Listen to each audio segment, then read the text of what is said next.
నేనైతే బాగున్నాను. మీరెలా ఉన్నారు? మీరు కూడా బాగుండాలని మనస్ఫూర్తిగా భగవంతుని కోరుకుంటున్నానండి. ఈరోజు చిన్న వీడియో ఏంటంటే, మీకు గడ్డి చామంతి గురించి పరిచయం చేస్తానండి. దానివల్ల ప్రయోజనాలేంటో కూడా చెప్తాను. చాలా యూజ్‌ఫుల్ అవుతుందేమో అనుకుంటున్నాను అందరికీని. చాలామంది చూసే ఉంటారు. దాన్ని చిన్నప్పుడు కూడా దాంతో ఆడుకునే ఉంటారు. గడ్డి దగ్గర ఉంటూ ఉంటాయి. తాతపలక టప్పని ఇలాగా దాన్ని ఫ్లవర్‌ని ఇలా కట్ చేసి పైకి ఎగరేసేవాళ్ళమి. చూస్తే మీకు ఐడియా వచ్చే ఉంటుంది.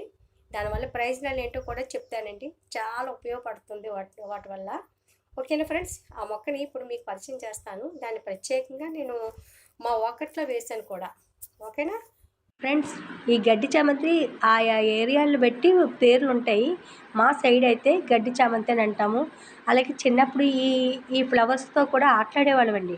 ఇలా బొటన వేలుతోని ఇలాగ పైకి లాగదీస్తే దాన్ని మేమేమనేవాళ్ళం అంటే తాతపలక టప్పని టిక్కుమని ఎగరేసేవాళ్ళం.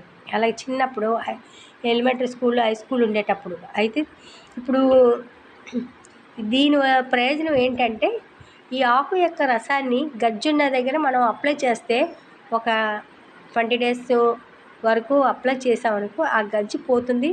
అట్లాగే కంతులు ఉంటాయి కదా, ఆ కంతు ఉన్న దగ్గర కూడా ఈ ఆకు రసాన్ని మనము రాసినట్లయితే కంతులు కూడా పోతాయి.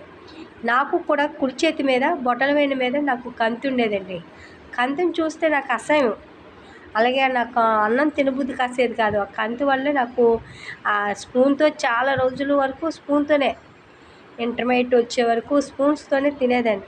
ఆ కంతి నాకు చేతి మీద నాకు అసహ్యంగా కనిపించేది, బొటన వేలు మీద. అది ఆ తర్వాత మా మమ్మీ ఏం చేశారంటే ఆకు రసాన్ని పెట్టి, అట్లాగే మా మమ్మీ ఆయుర్వేదిక్ డాక్టర్ అనమాట ఆమె. ఆ రసం పెట్టి నాకు ఒక 20 డేస్ రాసిందండి మమ్మీ. ఆకును నలిపేసి ఆ రసం తీసి నాకు కంటి మీద వేసేది. దానివల్ల నాకు కంతి పోయింది. ఎవరికైనా యూజ్ అవుతుందేమని చెప్తున్నాను. అప్లై చేసుకోండి. Okay friends, bye. ఇదేనండి గడ్డి చామంతి. చిన్నప్పుడు దీంతోనే తప్పలకి తప్పనేవాళ్ళమి. ఇదిగో మా జాయ్ వచ్చాడు హాస్టల్ నుంచి. చూపించినానా? ఇదిగో ఫ్లవర్స్. టిక్ చేశారా?